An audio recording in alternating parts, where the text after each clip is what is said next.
à Madame Brigitte Vidal, à Monsieur Ali Amran, délégué aux affaires militaires et président des Harkis, et à vous tous, mes compatriotes et mes amis. Merci d'être là, à nos côtés. Le président Rémy François me charge d'excuser son absence. Il aurait tant voulu être des nôtres, surtout en ce moment où l'assassinat du lieutenant-colonel Beltrame, héros de la prise d'otage de vendredi dernier, a ravivé tant de douleurs dans notre communauté. Nous le pleurons avec ceux qui ont déjà donné leur vie pour notre sécurité.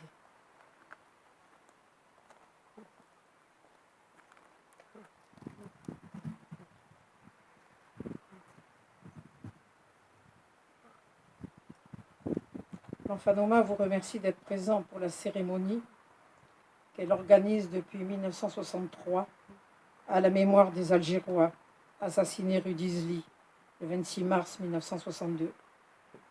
Leur crime, vouloir rester français sur une terre française. C'était un lundi, comme aujourd'hui. Drapeau tricolore à la main, ils manifestent pacifiquement. Il fait beau dans le cortège des femmes et des hommes de tout âge, bien souvent en famille, se dirigent vers le quartier de Bab el-Oued, privé de nourriture, de médicaments, depuis plusieurs jours. Ils veulent témoigner de leur solidarité, tout simplement. Et puis tout à coup, à 14h50, des militaires chargés du maintien de l'ordre tirent sans raison, sans aucune sommation, sur la foule. Les Algérois se jettent à terre. Il est donc un peu plus de 15 heures lorsque les armes se tairont. Enfin, bilan officiel, 49 morts, plus sûrement, et 200 blessés, tous du côté des civils. Les corps ne seront pas rendus aux familles. Les victimes furent privées d'obsèques religieuses, car interdites. Dans un instant, nous allons appeler chaque victime identifiée. Nous pensons aussi à tous les disparus civils, militaires, aux harkis, aux membres des forces supplétives, à tous ceux qui veillaient sur notre sécurité, à nos compatriotes oranais qui ne purent échapper au massacre du 5 juillet 1962. Tous ont aimé cette terre d'Algérie, ont aimé le drapeau français. Tous ont été sacrifiés. Nous ne les oublierons pas. Nous ne les oublierons jamais.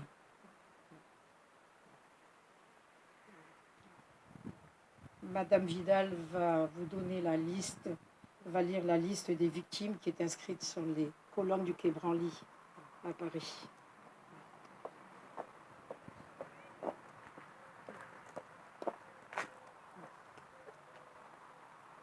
À nos enfants, morts pour la France. Gabriel Aldeguer, 42 ans. Georges Bayard, 58 ans. Henri Bernard, 76 ans. Albert Blumeaufer. Jacqueline Gazaillou, 19 ans. Tayed Chouadir, 58 ans. Charles Ciavaldini, 22 ans. Jacques Kourou, 30 ans. Lucien Dupuis, 62 ans. Marie-Jeanne M, 57 ans. Marcel Fabre, 53 ans. André Fag, 28 ans. Louis Fermy, 53 ans. René Ferrandis, 22 ans. Jacqueline Frasquet, 23 ans. André Fredge, 41 ans. André Galliero, 35 ans. Philippe Gauthier, 28 ans. Jackie Girardi Gosseran, 27 ans. Faustine Grégory, 23 ans. Pauline Hugues, 66 ans, née Bertonne. Jacques Innocenti, 60 ans. Gilbert Lamandour, 31 ans. René Lignon, 42 ans. Émile Loretti, 63 ans. Joseph Louisy, 65 ans. Henri Lurati, 51 ans. Gilbert Maille, 57 ans. Jean-Paul Massona, 38 ans. Marc Maury, 29 ans. Janine Mesquida, 41 ans. Georges Moati, 22 ans. Roger Monpeau, 48 ans. François Picella, 55 ans. Claude Puig, 52 ans. Domingo Puiggervais, 62 ans. Alain Razé, 32 ans. Henri Roche, 26 ans. Gaspard Sanchis, 64 ans. Joachim Santa Cruz, 48 ans. Adolphe Serrano, 42 ans. Michel Torres, 20 ans. Georges Van den Broek, 55 ans. Joanne Van Gout, 64 ans. Élie-Paul Édouard Zelfati, 40 ans. Guy Mazard, 20 ans. Marcel Puig, 52 ans.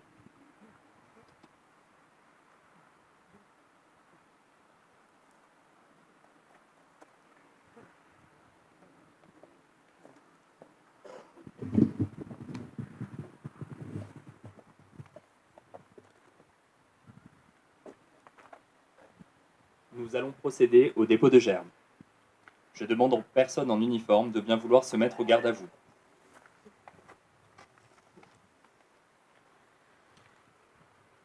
La gerbe de l'Association nationale des Français d'Afrique du Nord d'Outre-mer et leurs amis Grace Le Canet, déposée par Madame Anne-Marie Manzano, vice-présidente, représentant son président le docteur Rémy François, accompagnée de Monsieur Ali Amran, président de l'Association des anciens combattants Harkis et leurs amis, de Madame Marie-Marcel Garcia, vice-présidente de l'association.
La gerbe de la ville de Grasse, déposée par Monsieur Jérôme Viau, maire de Grasse, vice-président du conseil départemental des Alpes-Maritimes, président de la communauté d'agglomération du Pays de Grasse, accompagné de Madame Brigitte Vidal, adjointe au maire en charge du quartier des Marronniers, de Monsieur Ali Amran, président de l'association des anciens combattants Harkis et leurs amis, des vice-présidentes Madame Anne-Marie Manzano et Marie-Marcel Garcia, représentant le docteur Rémy François, président de l'Association nationale des Français d'Afrique du Nord d'Outre-mer et leurs amis Grace Le Canet.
Aux morts.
aux arbres citoyens, formez vos bataillons, marchons, marchons, cœur sans heurter, n'appreuve nos sillons.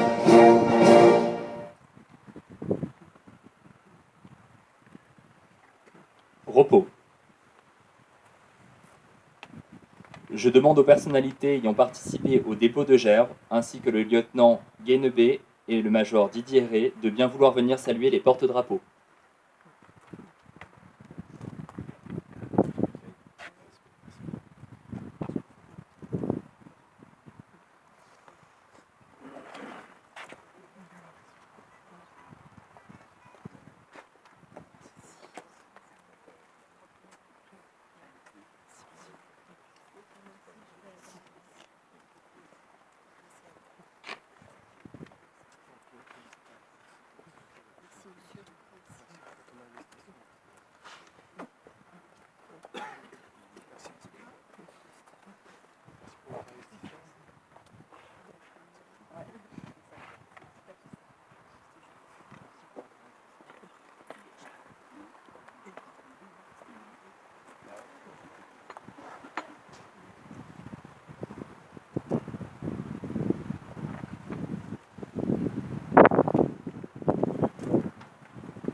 La parole est à Monsieur Jérôme Viau, maire de Grasse, vice-président du conseil départemental des Alpes-Maritimes, président de la communauté d'agglomération du Pays de Grasse.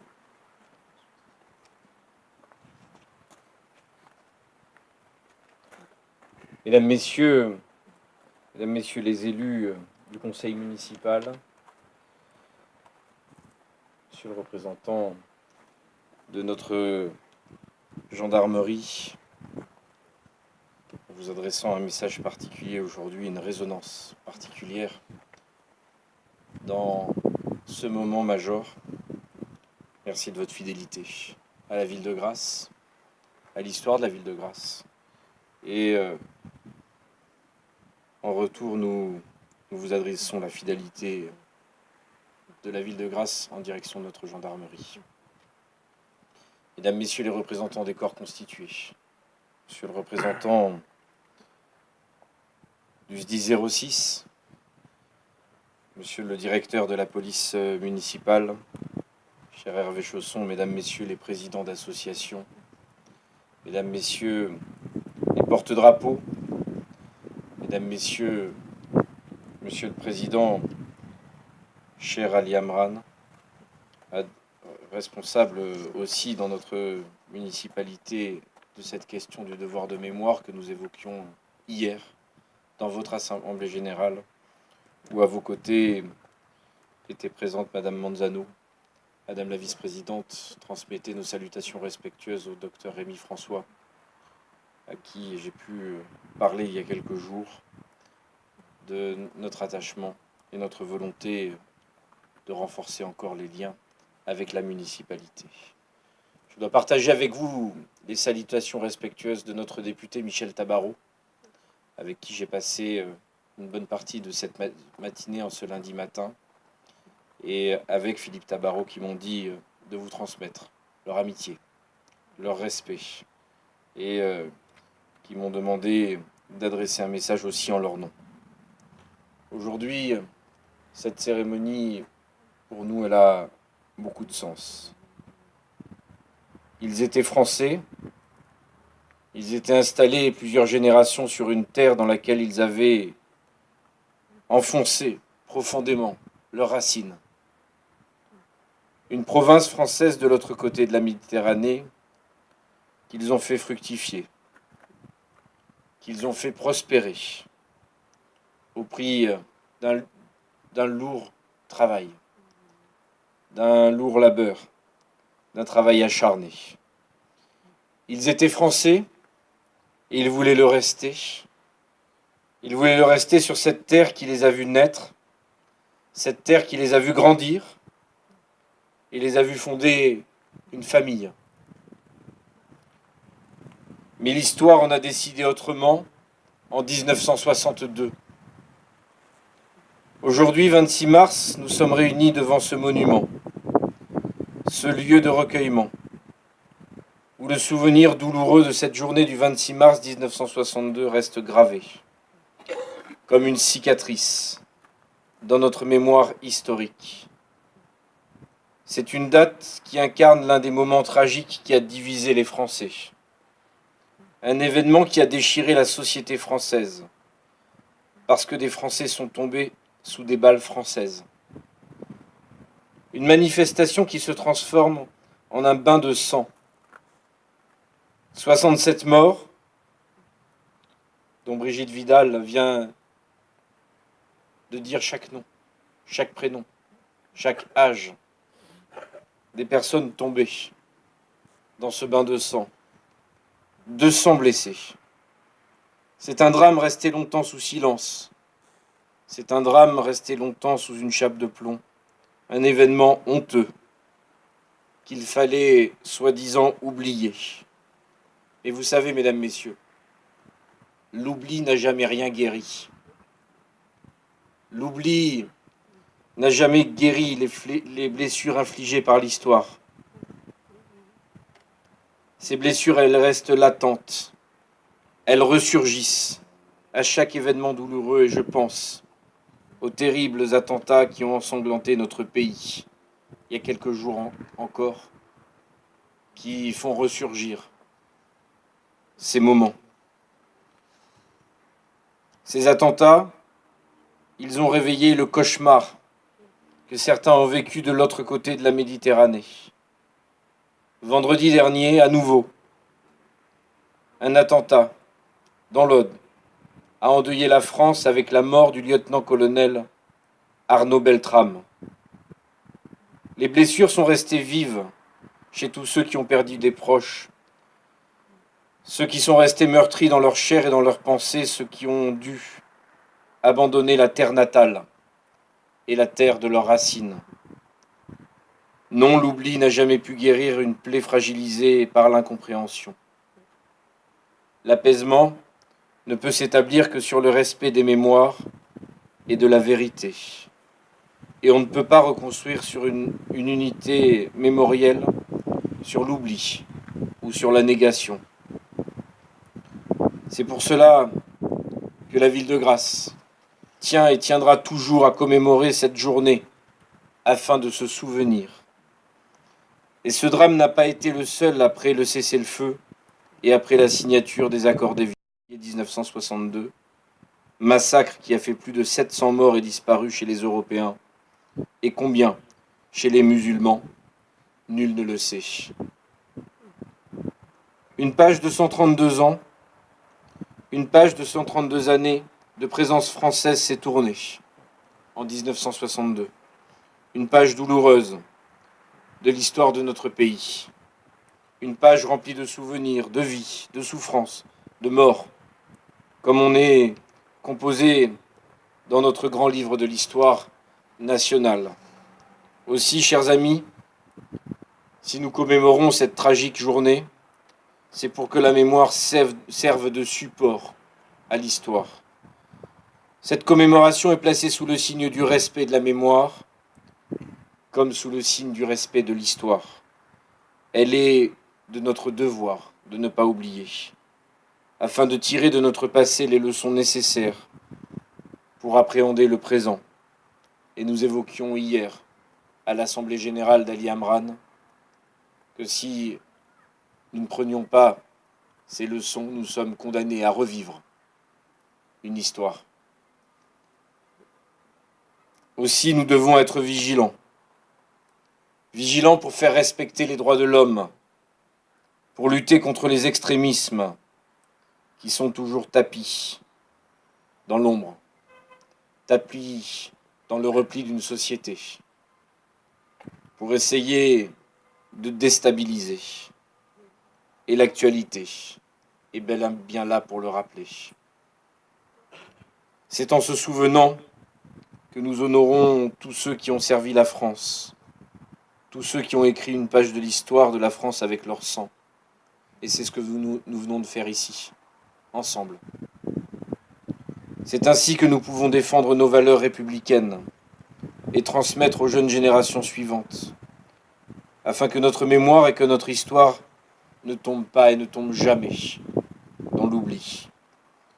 Il en va quelque part, mesdames, messieurs, les élus, mesdames, messieurs, les présidents d'associations, mesdames, messieurs, les représentants des corps constitués, mesdames, messieurs, les porte-drapeaux, mesdames, messieurs de la presse.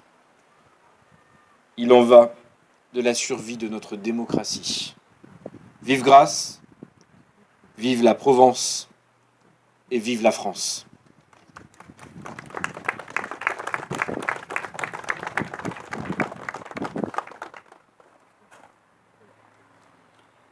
Mesdames, Messieurs, la commémoration est maintenant terminée. Au nom de Monsieur le maire, je vous remercie pour votre participation.